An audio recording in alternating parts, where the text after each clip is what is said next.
Chapter 2. By the next morning, the tight place in his stomach was gone. By the morning after that, Matt decided that it was mighty pleasant living alone. He enjoyed waking to a day stretched before him to fill as he pleased. He could set himself the necessary chores without having to listen to any advice about how they should be done. How could he have thought that the time would move slowly? As the days passed and he cut one notch after another on his stick, Matt discovered that there was never time enough for all that must be done between sunrise and sunset. Although the cabin was finished, his father had left him the endless task of chinking the spaces between the logs with clay from the creek bank. At the edge of the clearing there were trees to fell to let in more sun on the growing corn, and underbrush that kept creeping closer over the cleared ground. All this provided plenty of wood to be chopped and stacked in the woodpile against the cabin wall. To cook a meal for himself once or twice a day, he had to keep a fire going. Twice in the first few days he had waked and found the ashes cold. Back home in Quincy, if his mother's fire burned out, she had sent him or Sarah with her shovel to borrow a live coal from a neighbor. There was no neighbor here. He had to gather twigs and make a wad of shredded cedar bark, then strike his flint and blow on the tiny spark until it burst into flame. A man could get mighty hungry before he had coaxed that spark into a cooking fire. The corn patch needed constant tending. In these hot, bright days, every drop of water that those green shoots demanded had to be lugged from the creek, a kettleful at a time, and there was no way to water the corn without encouraging the weeds as well. As fast as he pulled them, new ones sprang up. The crows drove him distracted, forever flapping about. A dozen times a day he would dash at them fiercely, shouting and waving his arms. They would just fly lazily off and wait on a nearby treetop till his back was turned. He dared not waste his precious powder on them. At night, wild creatures nibbled the tops of the green shoots. Once he sat up all night with his rifle across his knees, batting at the mosquitoes. When morning came, he stumbled into the cabin and slept away half the day. That was the second time he let the fire go out.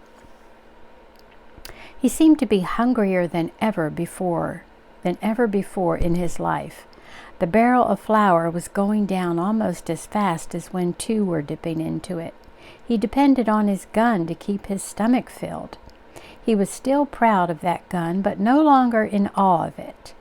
Carrying it over his shoulder, he set out confidently into the forest, venturing farther each day, certain of bringing home a duck or a rabbit for his dinner. For a change of diet, he could take his fish pole and follow the twisting course of the creek or walk the trail his father had blazed to a pond some distance away. In no time he could catch all the fish he could eat. Twice he had glimpsed a deer moving through the trees just out of range of his rifle. One of these days, he promised himself, he would bring one down. It was a good life, with only a few small annoyances buzzing like mosquitoes inside his head. One of these was the thought of Indians. Not that he feared them. His father had been assured by the proprietors that his new settlement would be safe.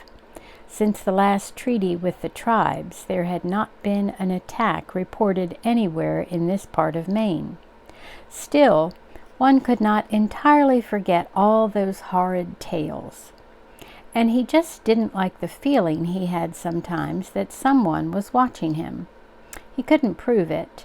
He could never see anything more than a quick shadow that might be a moving branch, but he couldn't shake off the feeling that someone was there. One of those pieces of advice his father had been so fond of giving him had been about Indians. "They won't bother you," he said. "Most of 'em have left for Canada. The ones who stayed don't want to make any trouble. But Indians take great stock in politeness. Should you meet one, speak to him just the same as to the minister back home. Matt had seen his father follow his own advice. Once, when they had tramped a long way from the cabin, they had seen in the distance a solitary, dark-skinned figure. The two men had nodded to each other gravely and lifted a hand in salute, exactly as if they had been two deacons passing in the town square. But how could you be respectful to a shadow that would not show itself? It made Matt uneasy. He had grown used to the stillness. In fact, he knew now that the forest is rarely quiet. As he tramped through it, he was accompanied by the chirruping of birds, the chatter of squirrels, and the whine and twang of thousands of bothersome insects. In the night he could recognize now the strange sounds that used to startle him. The grunt of a porcupine rummaging in the garden, the boom of the great horned owl, the scream of some small creature pounced upon in the forest, or the long, quavering cry of the loon from the distant pond. The first time he had heard that loon call, he had thought it was a wolf. Now he liked to hear it. Mournful as it was the cry of another living creature.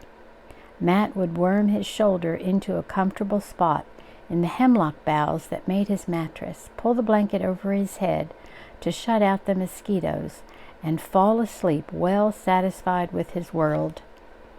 He would have liked, however, to have someone to talk to occasionally. He hadn't reckoned on missing that.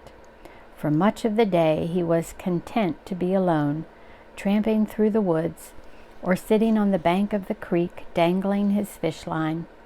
He was like his father in that, but there were times when he had a thought he'd like to share with someone, with anybody, even his sister Sarah, though he'd never paid much mind to her at home. So he was not so quick-witted as he should have been when unexpectedly someone arrived.